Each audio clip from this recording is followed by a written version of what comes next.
அல்ஹம்துலில்லாஹ் நம்ம டெய்லி ஒவ்வொரு நாளைக்கு ஒவ்வொரு பள்ளியாசலில் போய் நோன்பு திறந்து வீடியோ எடுத்து போட்டுட்ருக்கோம். இன்றைக்கி ரமதான் இஃப்தார் டே 28.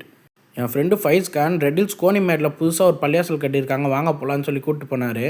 அப்படி இஃப்தாருக்கு நாங்கள் இன்றைக்கி வந்த பள்ளியாசல் தான் மஜிதே ஃபாத்திமா எஜுகேஷனல் ட்ரஸ்ட். இந்த பள்ளியாசலுக்கு நாங்கள் கொஞ்சம் சீக்கிரமாகவே வந்துவிட்டோம். இந்த பள்ளியாசல் புதுசாக கட்டியிருக்க பள்ளியாசலுங்கிறனால இந்த பள்ளியாசல் எப்படி இருக்குன்னு ஒரு வீடியோ எடுத்துகிட்டு அப்படியே அந்த பள்ளியாசலில் நோன்பு திறக்க இஃப்தாருக்கு பண்ணியிருக்க அரேஞ்ச்மெண்ட்ஸு ஒரு வீடியோ எடுத்துகிட்டு இருந்தேன்.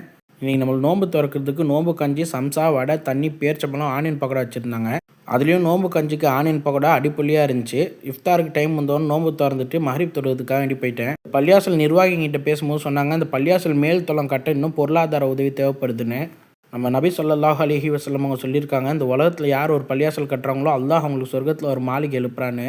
ஸோ இந்த வீடியோ பார்க்குற நீங்கள் இந்த பள்ளியாசல் கட்டுமானம் பண்ணிக்க ஹெல்ப் பண்ணுறது மூலிமா சொர்க்கத்தில் உங்களுக்கு ஒரு மாளிகையை புக் பண்ணிக்கோங்க. அல்லாஹுடைய பாதையில் செலவு பண்ணுற உங்களுடைய எந்த காசுமே வீணாகாது. அல்லாஹ் உங்களுக்கு அதை பல மடங்கு திருப்பி தருவான். நம்ம சேனலில் வர வீடியோஸ் டெய்லி மிஸ் பண்ணாமல் பார்க்க நம்ம கமர் பாய் விலாக்ஸ் சேனலை யூடியூப்பில் சப்ஸ்கிரைப் பண்ணி இன்ஸ்டாகிராமில் ஃபாலோ பண்ணிக்கோங்க. அல்ஹம்துலில்லாஹ்.